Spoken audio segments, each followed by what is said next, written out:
Hello, everyone, and thank you for joining us this week for the 10th week of the Rugby Research and Injury Prevention Group 2025 Professional Development Series. We will now begin with our presenting intern, Alexander Jean-Louis from Syracuse University. Alexander will be presenting on Common App college applications with tips and tricks on the application process. Alexander, may you please share your screen? Thank you, Philip.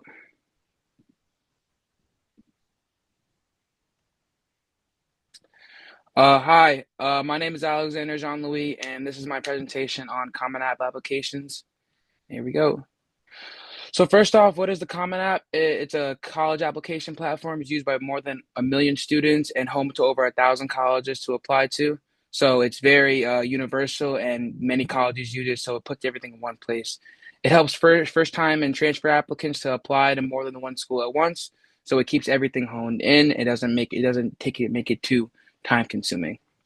But it really can be confusing sometimes. So this presentation is just how to walk through it. So first off, what does it do? It simplifies the application process. So when you do get on your common application, all colleges are put in one dashboard so you can see everything, deadlines, things like that. It manages college essays efficiently. So you can type in one college essay and it'll type in for each and every single one of them. It streamlines your recommendation process where actually recommenders can straight directly just upload their recommendation and makes it nice and seamless.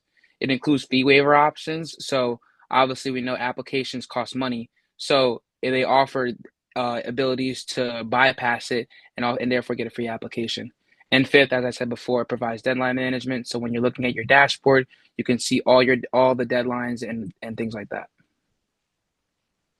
So the different types of early types of applications, excuse me.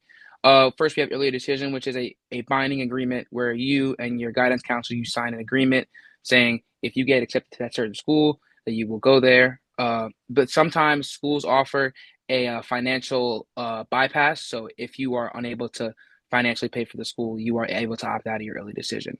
Next, we have early action, where it is a non-binding option, and you are able to see an earlier decision within earlier in time, so you have more time to think about your decision. Now, you have restricted early action, which is a non-binding but restricts students from applying to colleges under early decision.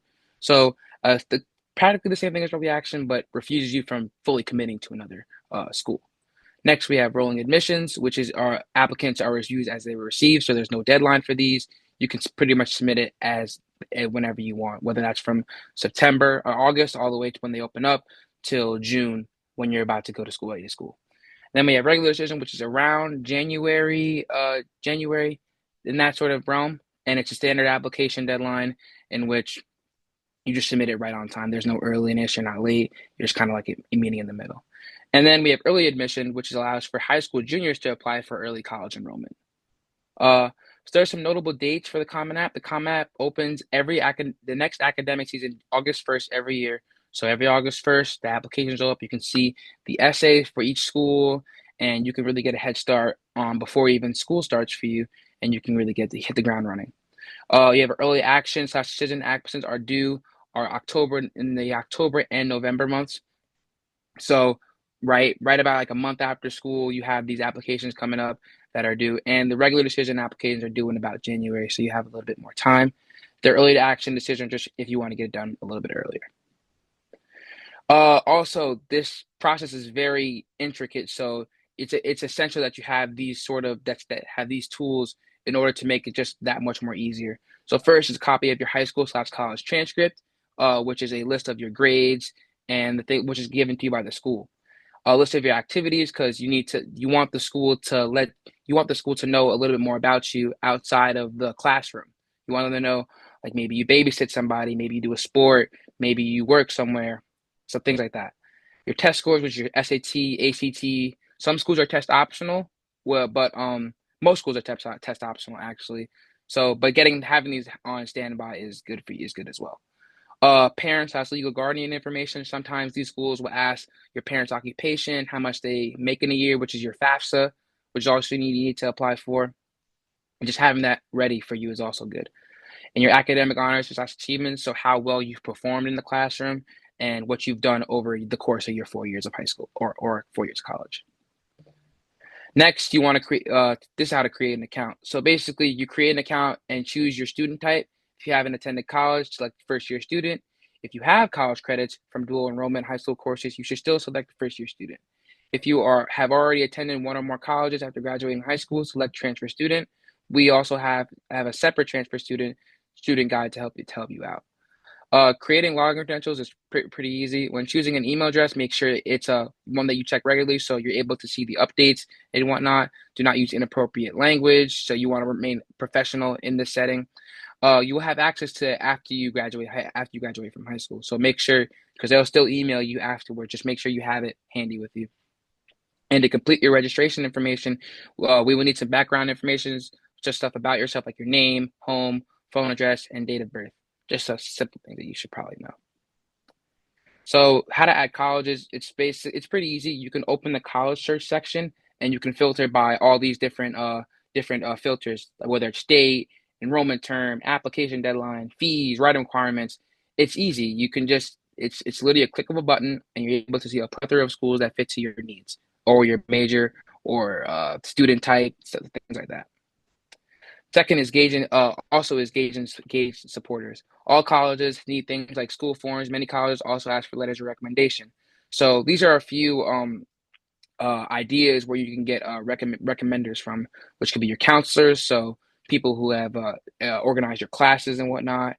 Your parents your parents can't actually give you the rec, but they can network with other people who who maybe want to recommend you. Teachers definitely because they've been in the classroom with you all these years, and they definitely know the most about you, your personality, how well you're doing in the classroom. Advisors, so people who will manage you school wise, things like that. And there are plenty of other recommenders. It could really be anybody, like maybe your high school coach, maybe your boss at work, things like that. And planning essays is really easy. As you work through your application, you can find essays or short questions in these sections. So first, you have your Common App personal essay, which is used by many schools, and all you have to do is type it in once, and it'll apply for all colleges. That you don't have to type it out for every school, like all the time. And for college specific questions, many colleges provide short answer questions, like little short answers, like stuff about you. They want to know the most about you. They want to see you outside of your grades and everything that's on paper. They want to sense your personality a little bit. Next, you have writing supplements, which is different from your personal essay. It's just extra add-ons to your application that will just make you stand out more and give you more of a personality. So make sure you really take your time and do these essays, have it checked over, reviewed, and things like that. Here's some common app questions. What tips can I make filling out the common app easier? Don't wait till the last day. They do accept late applications, but overall, just the stress of just dealing with the stressful application, seeing if it's gonna get in time, it's just not good for you. Often, when you procrastinate, you tend to use other supplements, which just takes away your personality. And if you use stuff like AI, the internet, it's just it's not going to be you. It's not going to be personal to you. Do colleges care if I use the Common App or a different platform? No, it's just recommended. The Common App integration with Naviance, a college career readiness software provider, it makes it easier for counselors to submit their documentation for colleges. So basically, it's not required. It's just basically easier and more seamless considering it's connected with all these other apps. How does the Common App work for transfer students? Much of the same way, more than 600 schools accept the Common App for transfer. Unlike first-time applicants, transfer students will have additional information to submit from colleges attended. The Common App asks them to list any college or university attended, dates of enrollment, college coursework, and completed in GPA. So basically, it's the same thing. You don't have to worry about that much. These are my references, and if there are no more questions, thank you.